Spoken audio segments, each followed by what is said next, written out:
Alright, Kason, we're going to read Shark versus Train, buddy. Alright, they're running for the toy box. They're looking for their toys. One got a shark and one got a train. Shark versus train. Who will win? Well, that depends on if they're in the ocean. How's that furnace working for you? Said the shark. Or on the railroad tracks. Can we make it out of 3? Said the shark.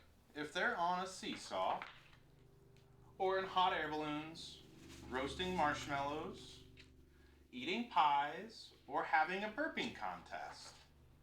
It depends on whether they're bowling, or shooting baskets, or going off the high dive.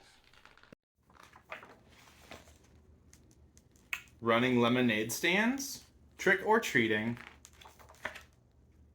or giving rides at a carnival.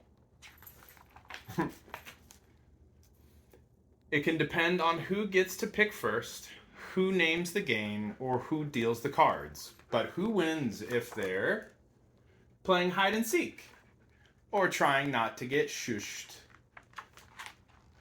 performing in a piano recital, or playing extreme zombie squirrel motocross, exploring distant galaxies, or sword fighting on a tightrope, or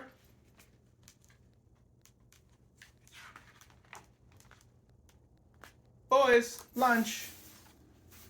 They throw the toys in the box. Next time, your history soot spewer. Soot spewer. Next time, you're sunk, squid slurper. End of the line. The end. I love you so much, buddy. Sweet dreams. Good night.